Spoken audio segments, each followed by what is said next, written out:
Palavra da Verdade, com Hernandes Dias Lopes. Eu quero trazer ao seu coração uma palavra para encorajar você, para edificar sua vida. E eu convido você então, que está aí na sua casa, para abrir comigo a sua Bíblia, no Evangelho de Jesus Cristo, conforme o relato de João, no capítulo 6. João capítulo 6, nós vamos ler a partir do verso 35, alguns versículos que vou mencionando para o seu acompanhamento aí. João 6, 35. Declarou-lhes, pois, Jesus: Eu sou o pão da vida. O que vem a mim jamais terá fome, e o que crê em mim jamais terá sede. Porque eu já vos disse que, embora me tenhais visto, não credes. Todo aquele que o Pai me dá, esse virá a mim. E o que vem a mim, de modo nenhum o lançarei fora. Porque eu desci do céu, não para fazer a minha própria vontade, e sim a vontade daquele que me enviou. E a vontade de quem me enviou é esta: que nenhum eu perca de todos os que me deu. Pelo contrário, eu o ressuscitarei no último dia. De fato, a vontade de meu Pai é que todo homem que vir o Filho e nele crer, tenha a vida eterna, e eu o ressuscitarei no último dia. Bom, eu quero conversar um pouco com você sobre o seguinte tema: é possível eu ter a certeza da vida eterna? É possível eu ter a certeza da minha salvação? Algumas pessoas acreditam que, embora crendo no Senhor Jesus Cristo, nascendo de novo, sendo habitada pelo Espírito Santo, tendo o selo do Espírito Santo, tendo o seu nome escrito no livro da vida, que ainda podem cair da graça e perder a salvação. Ou seja,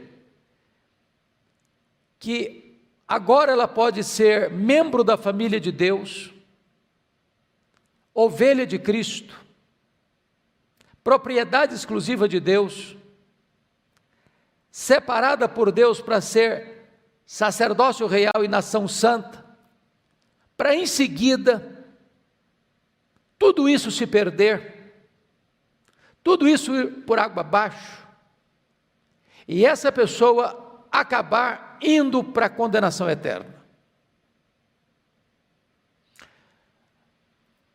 O problema aqui não é que a salvação é frágil, que a obra de Deus é incompleta, que Deus falhou em completar a obra que começou a fazer. O problema aqui é uma deficiência de entendimento da Escritura.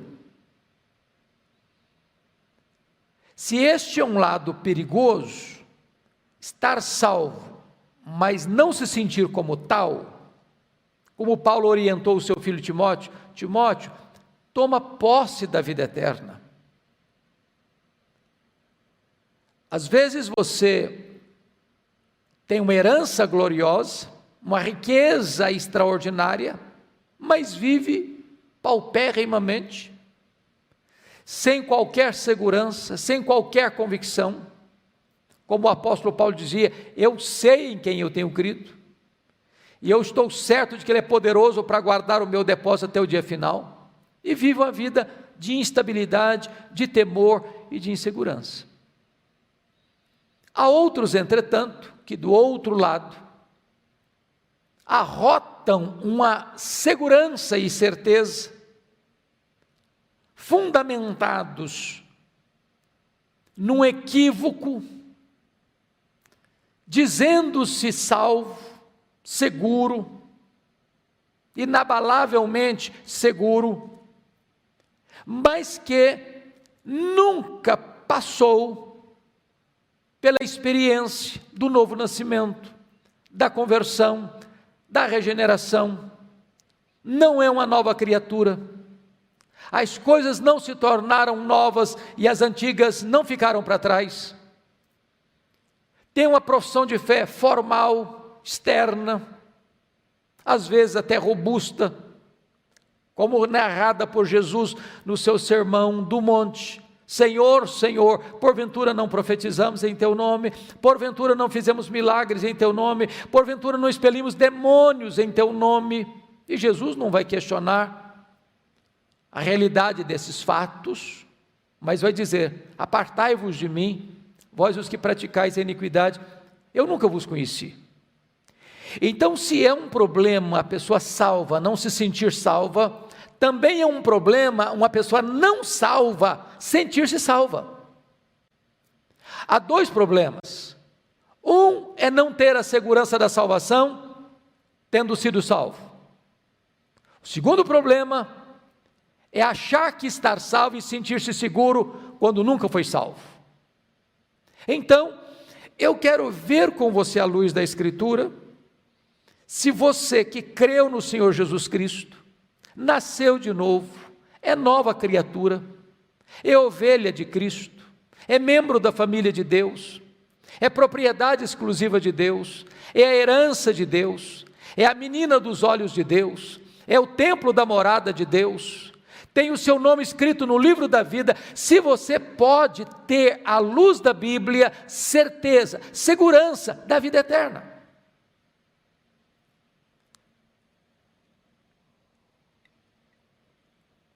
Note comigo então no texto.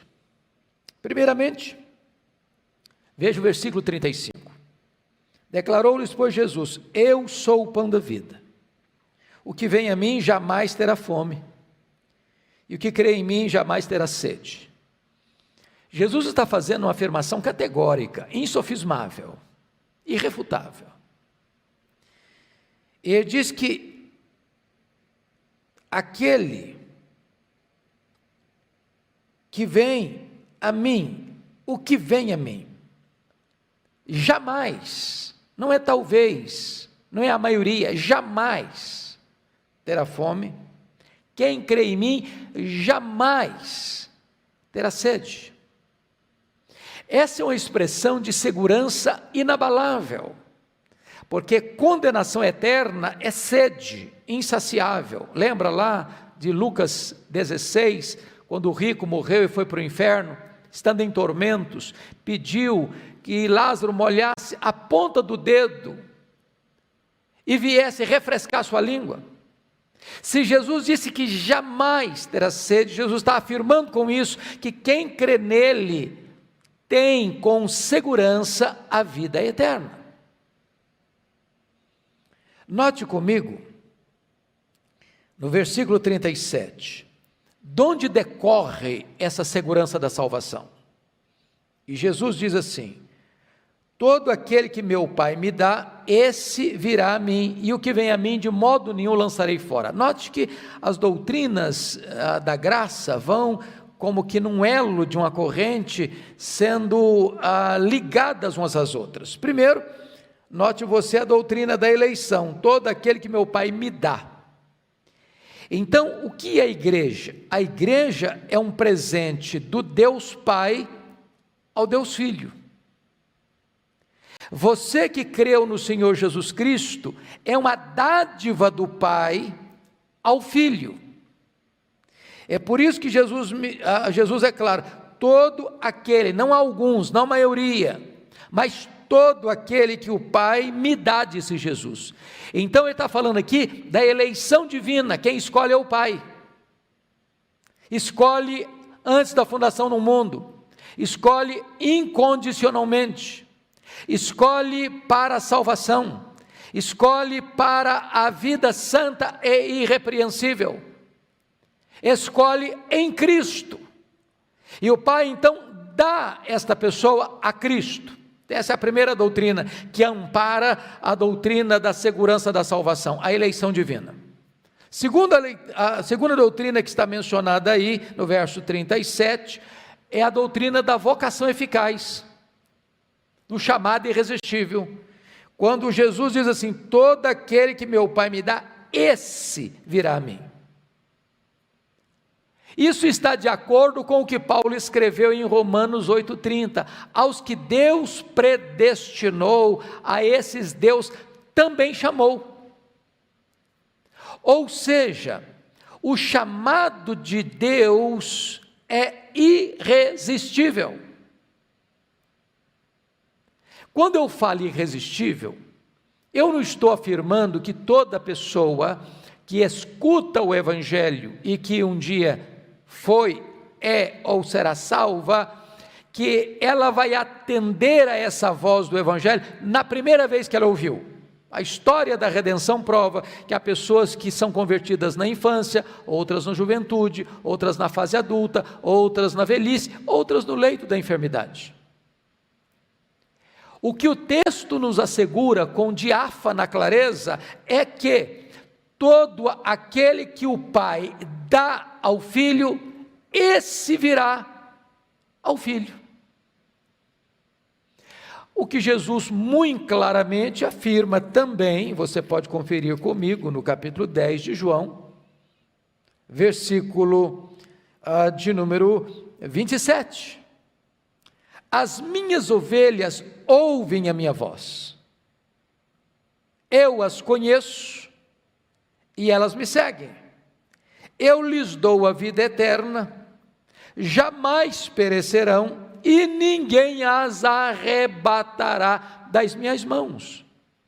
Você acha que Jesus poderia ser mais claro do que isto? Quando eu digo assim, bom, eu não posso ter essa certeza, ou seria arrogância espiritual dizer que eu estou salvo, seria uma vaidade, uma jactância, uma soberba, eu afirmar que eu posso ter segurança da salvação, eu estaria então questionando a credibilidade de quem proferiu essas palavras. É o próprio Senhor Jesus Cristo quem está afirmando, preste atenção, as minhas ovelhas ouvem a minha voz. O que mais? Eu as conheço, e conhecer aqui não é um conhecimento apenas teórico, mas prático, de amor. Terceiro, elas me seguem. Aqui você percebe que Jesus está dizendo que ele tem aqueles por quem ele morreu e comprou com o seu sangue, conforme Apocalipse 5,9, que procedem de toda tribo, raça, povo, língua e nação. Essas pessoas um dia hão de ouvir o Evangelho é a voz do pastor. Ao ouvirem este Evangelho, estas pessoas recebem o chamado irresistível, a vocação eficaz, e passam a seguir a Jesus. Qual é a promessa agora? Versículo 28, eu lhes dou a vida eterna. Não está escrito eu lhes darei a vida eterna, eu lhes dou, está no presente, contínuo. Eu lhes dou a vida eterna. E o que mais? Jamais perecerão. Aqui há a segurança da salvação.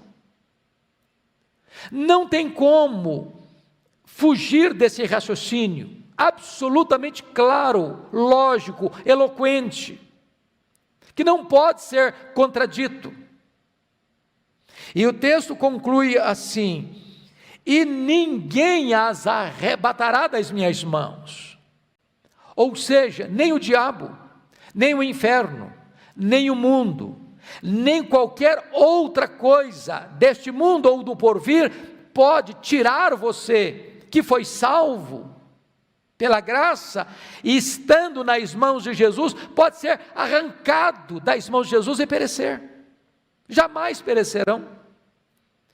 Então, ter a certeza da salvação é você confiar que o que Jesus disse é verdade e que Ele é digno de inteira confiança, e você então apropriar-se desta verdade que Ele mesmo está nos garantindo em Sua palavra. Vamos voltar para João 6, por gentileza. Veja você. Volta comigo, por gentileza, para João 6. Jesus Cristo disse no verso 37, todo aquele que meu Pai me dá, esse virá a mim, e o que vem a mim, de modo algum, ou de modo nenhum, eu o lançarei fora.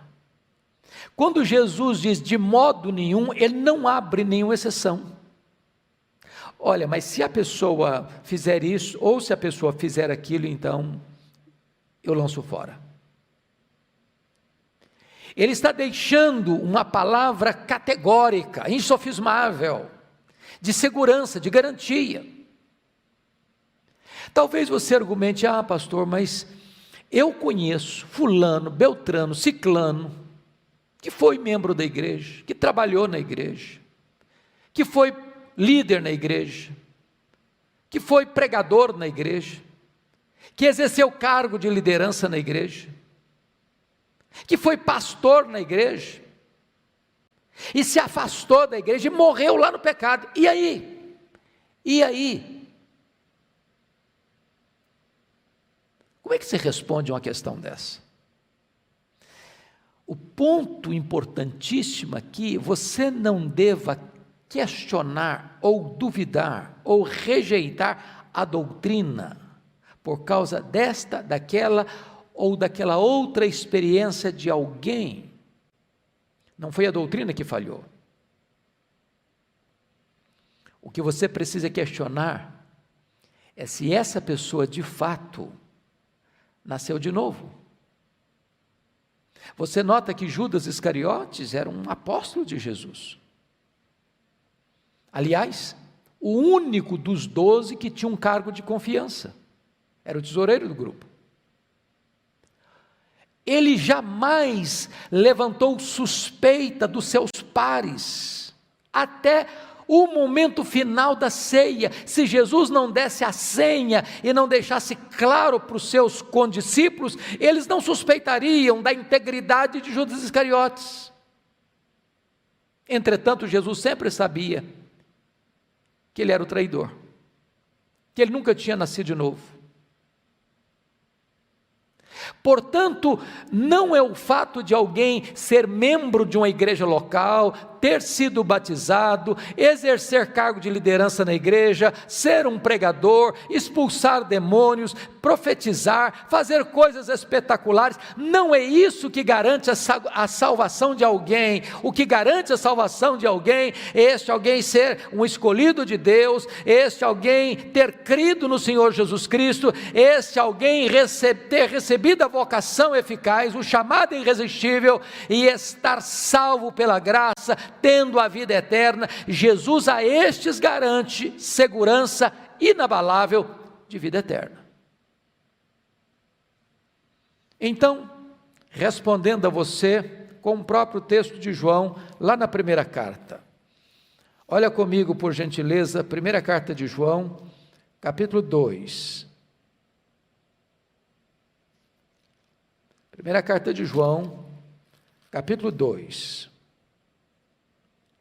Versículo 19, olha o que João escreve: eles saíram do nosso meio, entretanto, não eram dos nossos, porque se tivessem sido dos nossos,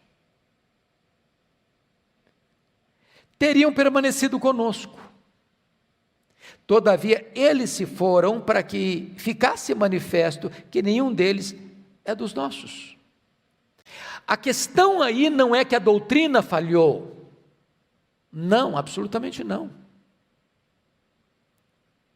A questão aí é que muita gente que, embora faça parte da igreja militante, jamais fizeram parte da igreja triunfante.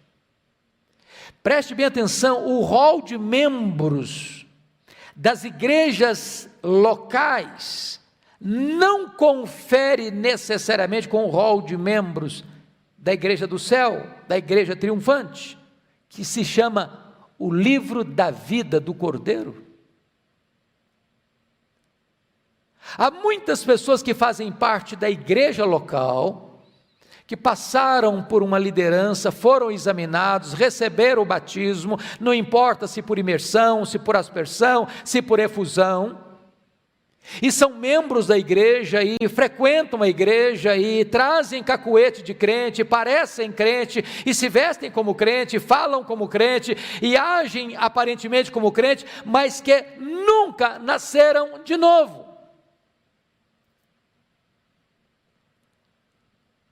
Então, não é a doutrina que falhou, é que essas pessoas nunca, de fato, nem foram dadas pelo Pai, nem vieram de fato a Cristo, portanto não têm a vida eterna permanente em si mesmas.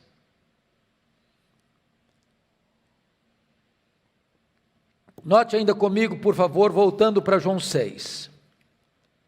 Volte para João 6 comigo, por gentileza. E há mais um texto que eu gostaria de esclarecer ao seu coração. Vejam vocês, no versículo 47, em verdade vos digo, quem crê em mim, disse Jesus, tem a vida eterna. Eu pergunto a você, que tempo verbal está aí o verbo? Ele não disse, em verdade vos digo, quem crê em mim, teve a vida eterna, não disse isso. Nem está escrito aí, em verdade vos digo, quem crê em mim terá a vida eterna, também não está dito isso. O verbo ter está no presente do indicativo. Quem crê em mim tem a vida eterna. Então eu faço alguma pergunta para você, algumas perguntas. Primeiro, Jesus poderia mentir? E a resposta é óbvio que não, ele é a verdade. Então, segunda pergunta, quem crê em Cristo tem o quê? À luz do texto, a vida eterna. Quem é que tem a vida eterna? Aquele que crê em Cristo. E eu pergunto a você, você crê em Cristo? Bom, se você crê em Cristo, o que é que você tem? A vida eterna. Quem está falando isso não é a igreja, não é a corrente A ou a corrente B, é a palavra de Deus que não pode falhar. Então, se você crê em Jesus, você tem a vida eterna. Aproprie-se disso, toma posse da vida eterna.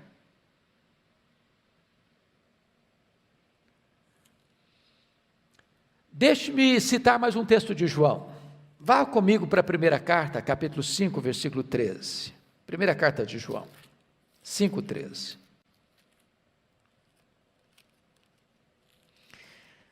Você bem sabe que o Evangelho de João foi escrito com um propósito e a primeira carta com outro propósito. Nós vamos dar uma olhadinha nos propósitos destas duas obras tão importantes que João escreveu. Então, desculpe, mas volte só um pouquinho comigo no Evangelho de João, lá no capítulo 20, verso 31. João 20, 31. Confira aí comigo. Depois nós vamos juntos para a primeira de João. O que está escrito em João 20, 31? Estes, está se referindo aqui aos sinais, estes sinais, porém, foram registrados para que creiais que Jesus é o Cristo, o Filho de Deus, e para que, crendo nele, tenhais a vida eterna. Então, o Evangelho foi escrito com esse propósito. Qual o propósito? Para que você, ao ver os sinais de Jesus, e o Evangelho de João registra 7 sinais, dos muitos que ele fez, inúmeros que ele fez, João selecionou 7, para provar que ele de fato era Deus, porque fazia as obras de Deus. Ele transformou água em vinho, ele curou o filho do oficial, ele multiplicou pães e peixes, ele andou sobre as águas, ele curou o paralítico de Betesda, ele curou o cego de nascença e ele ressuscitou Lázaro. 7 milagres. Estes foram registrados para que você creia que ele é o Filho de Deus e que, crendo nele, você tem a vida eterna. Então, a salvação, a vida eterna é em Jesus. Então, foi esse o propósito de João escrever o Evangelho. Agora, vamos ver qual foi o propósito dele escrever a primeira carta. Agora, abra comigo lá, 1 de João, capítulo 5, versículo 13. Estas coisas vos escrevi, a fim de saberdes que tendes a vida eterna. A vós outros que credes em o nome do Filho de Deus. Veja você que João agora dá um passo além do que deu no Evangelho. O Evangelho foi escrito para que você saiba que ao crer em Jesus você tem a vida eterna. Mas não basta você ter a vida eterna, você precisa ter mais, você precisa ter convicção, segurança plena, absoluta, inabalável, de que quando você crê em Jesus, você tem essa certeza da vida eterna. É o que está escrito. Estas coisas vos escrevi a fim de saberdes. Saber o quê? Que tendes a vida eterna. Quem é que tem a vida eterna? Vós os que credes em nome do Filho de Deus. Então, se você crê no nome do Filho de Deus, João está dizendo o seguinte: você precisa saber disso, ter certeza disso, ter segurança disto, apropriar-se disto. É triste quando às vezes as pessoas classificam as doutrinas por correntes doutrinárias ou teológicas. Bom, se eu sou calvinista, eu tenho que ter certeza da salvação. Se eu sou arminiano, eu posso ter dúvida. Nós não estamos falando aqui de correntes teológicas, nós estamos falando aqui de uma questão tão simples, tão clara, que quem nunca escutou falar em Calvino ou em Armínio pode entender. Pode entender. É a voz eloquente, a voz límpida, clara, meridiana das Escrituras. A segurança da salvação é uma bênção que você pode usufruir, se você de fato creu que Jesus é o Filho de Deus, e se você pôs a sua confiança nele, e creu nele como seu Salvador pessoal, tome posse da vida eterna.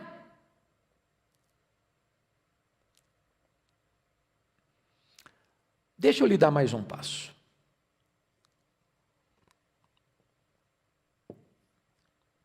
Será que é apenas o apóstolo João que pleiteia esta verdade teológica?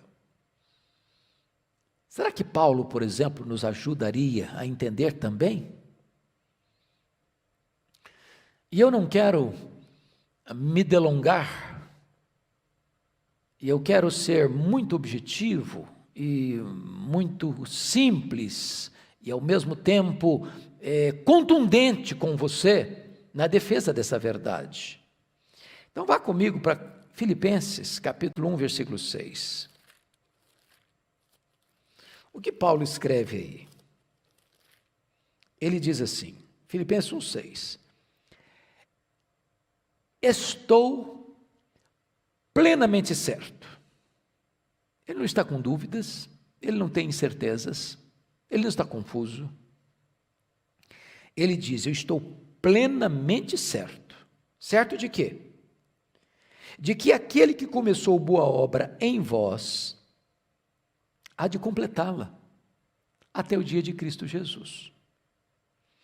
Bom, você precisa compreender uma coisa. Deus não é pego de surpresa, Deus não fica em apuros, os decretos de Deus são eternos, unos e eficazes. Deus não começa algo e larga para lá, como Miguel Ângelo começou a cinzelar, a pincelar algumas obras e deixou para lá quase que em pedra bruta e desistiu. Deus não é assim. Quando Deus começa, Ele termina. É por isso que Paulo em Romanos 8,30 deixou tão claro: aos que Deus predestinou, a esses Deus também chamou, aos que Deus chamou, a esses Deus também justificou, e aos que Deus justificou, a esses Deus também glorificou. Em outras palavras, de ponta a ponta, a obra é de Deus, e Deus não pode falhar.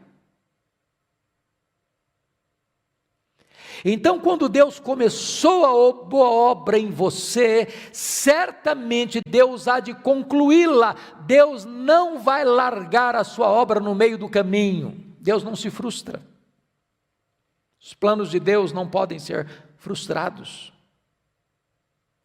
A segurança da sua salvação, portanto, não está nas suas mãos. Você é vulnerável e eu também. Nós oscilamos, nós temos zigue-zagues, nós temos altos e baixos, mas a nossa segurança não depende disso, não depende disso. A segurança da nossa salvação não está na nossa mão, está na mão de Deus. É Ele quem persevera, é Ele quem garante, é Ele quem assegura, é Ele quem diz para você, você pode ter essa segurança.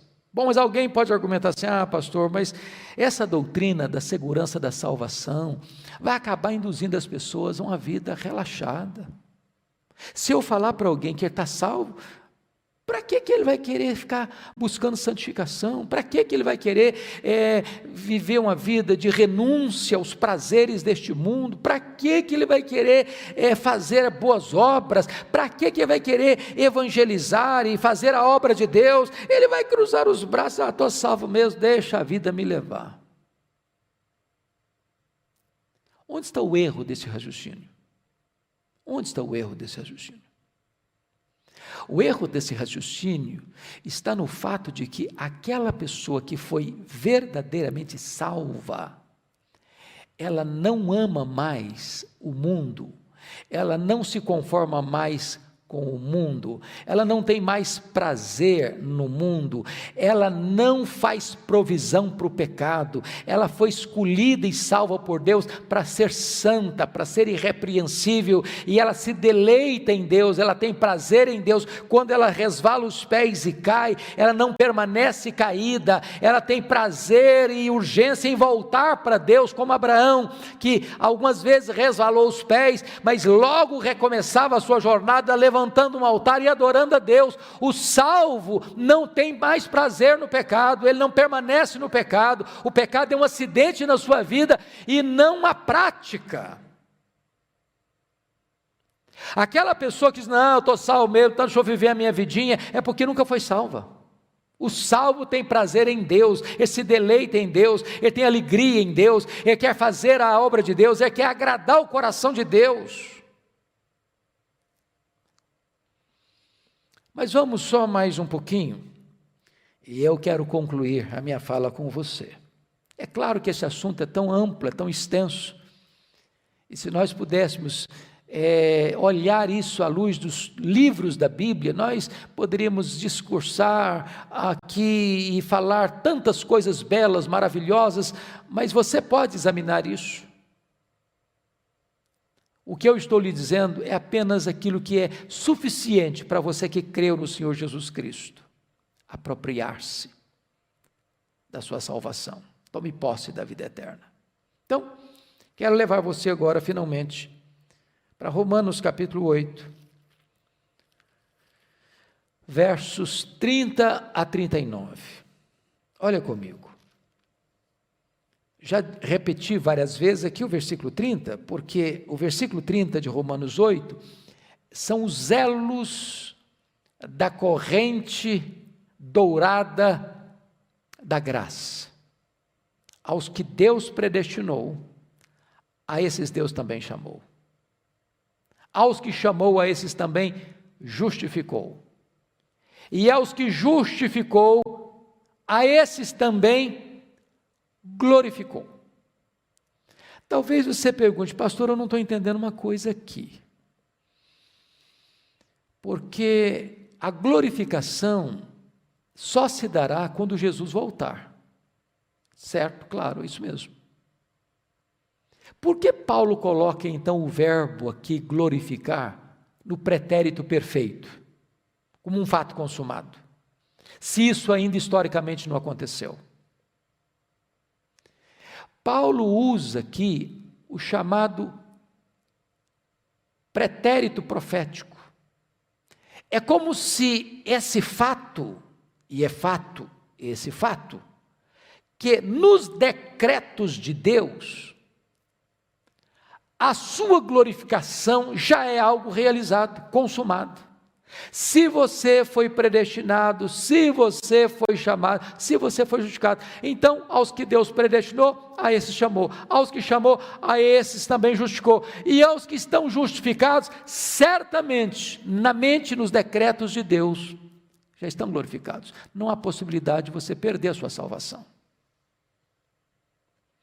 Então, se você tem medo de perder a salvação, anda inseguro, roendo as unhas, desesperado, aflito, inquieto, irmão querido, irmã querida, se você está em Cristo, você está seguro, você está segura, aproprie-se disso, isso vai trazer paz à sua alma, descansa ao seu coração.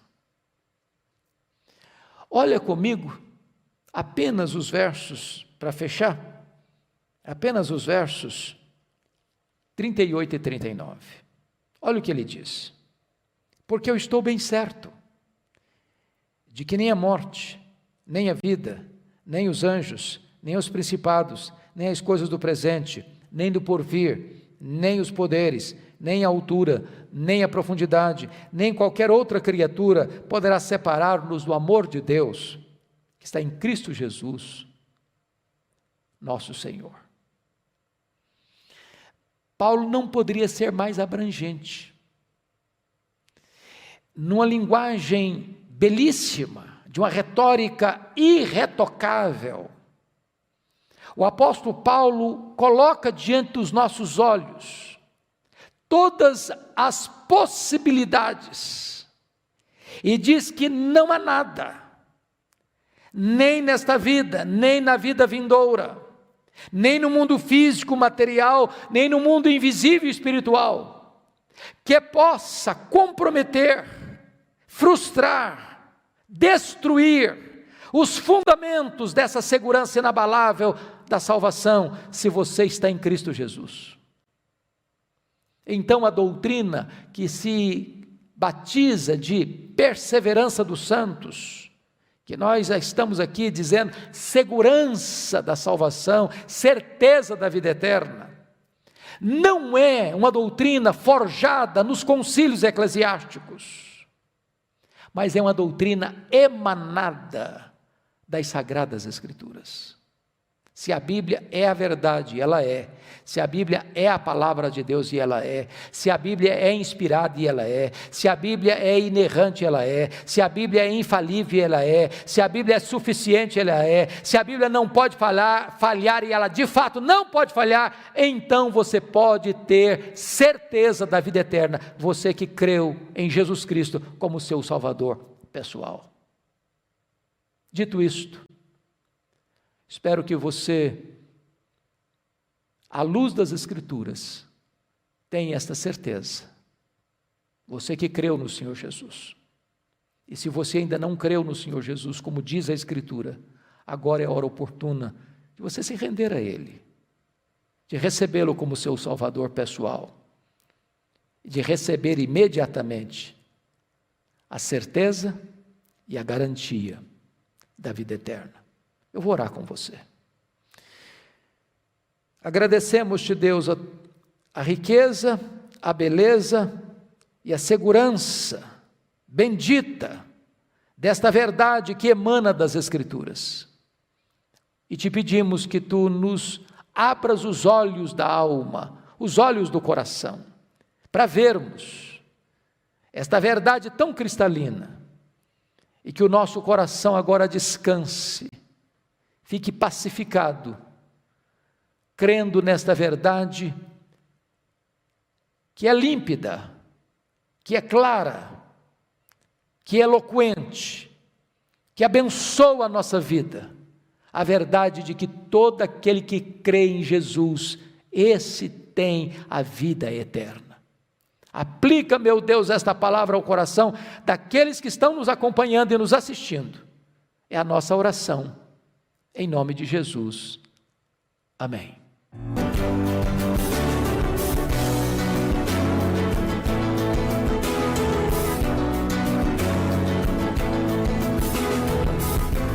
Palavra da Verdade, com Hernandes Dias Lopes.